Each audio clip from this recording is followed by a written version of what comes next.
Mula December 1 hanggang December 6, naganap po ang trade mission ng Canada sa Indonesia at Pilipinas, dalawang bansa na kinakitaan ng paglago ng ekonomiya.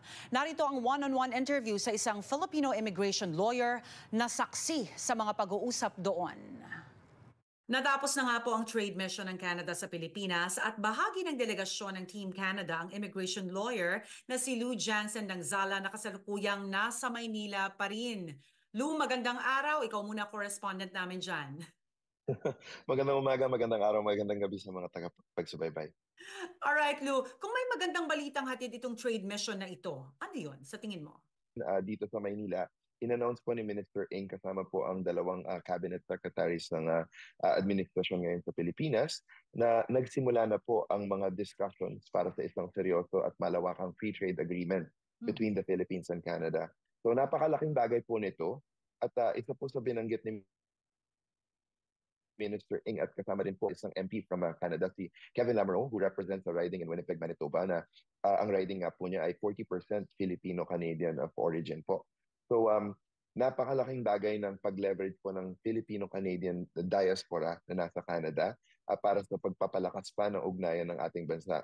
75th year po ng ugnayan between Canada and the Philippines. So isa pong malaking milestone na tayo po ay naglalagay ng isang marker na ito nga po ay 75 years na at pinapalakas pa natin sa pamamagitan ng isang free trade agreement. Lou, give us an idea, gaano kalaki ang delegasyon ng Canada dyan at gaano kalaki naman ang mga humarap na delegasyon mula sa Pilipinas? So dito po sa Maynila, napakalaki po na puno po yung ballroom ng Grand Hyatt dito sa Bonifacio Global City. Bale, 300 representatives for representing almost 200 Canadian businesses, large, small, medium enterprises na nakafocus din po sa mga indigenous-owned and women-owned and run businesses from Canada. Sa kabilang banda naman po sa Delegasyon Team Philippines, meron din pong mga 400 individuals na nag-participate. Galing din po ito sa mga malalaking sektor at critical na sektor ng ekonomiya ng Pilipinas gaya ng defense, gaya po ng ICT, gaya po ng agriculture. At ito nga po yung mga sektor na prioridad ng Canada at ng Pilipinas na nais nating palakasin pa. Kung merong lakas ang Pilipinas na tingin mo, maaaring pwedeng dalin sa Canada, ano yun? Ito po yung dynamism at optimism at yung room for growth. Alam naman na po natin na may problema po sa inflation sa Canada. Ganun din naman po sa Pilipinas. Pero po, ito pong Pilipinas nagpapakita ng napakalaking room for growth. Halimbawa, last year po at itong taon din po na ito, ang GDP growth rate po ay nasa 5.5, pumapalo po halos ng 6%. At alam din po natin na mas malaki pa yung room for development ng Pilipinas. At ang Team Canada nga po ay nakikita ito sa napakalaking opportunity para mapataas pa ang presence. Sa banda naman ng Canada, na-announce po nila na actually currently, Canada is the Philippines' 20th largest trading partner. Sabi po ni Secretary Go ng part naman ng Philippine government na gusto nila na in 4 years maging top 10 po ang Canada as a trading partner ng Philippines. At hindi po malayong makita ito lalo na po kapag naipasa po ang free trade agreement between our two countries. Nakatuon ang trade mission sa pagpapalakas ng kalakalan sa dalawang bansa, Canada at Pilipinas, pero hindi ba nahagip o napag-usapan ang industriya mo, ang immigration? Hindi po masyado pero understood naman po na kapag mayroong mas malaking kalakal, mayroong mas malaking movement ng talent and know-how, or as our French Canadian friends would say, savoir-faire, we need to transmit our knowledge from Canada to the Philippines and vice versa. Alam naman po natin na sobrang leverage po ng Canadian industries kagaya po ng mining and telcos and the infrastructure sa Philippines. Pero ito po ay nakakalimutan natin na malaki rin po ang presence ng Canada sa ating BPO industry.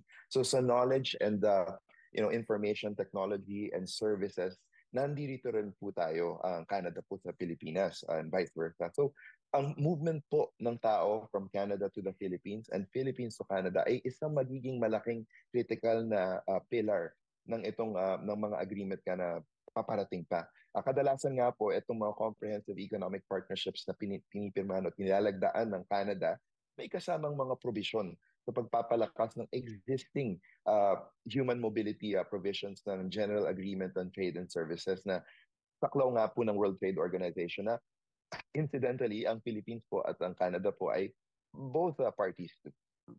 Sa isang katulad mo, isang immigration expert at syempre may negosyo ka rin pinapatakbo, this is your chance actually to get to know Canadian business leaders, ano? Absolutely. So, dalawang bagay.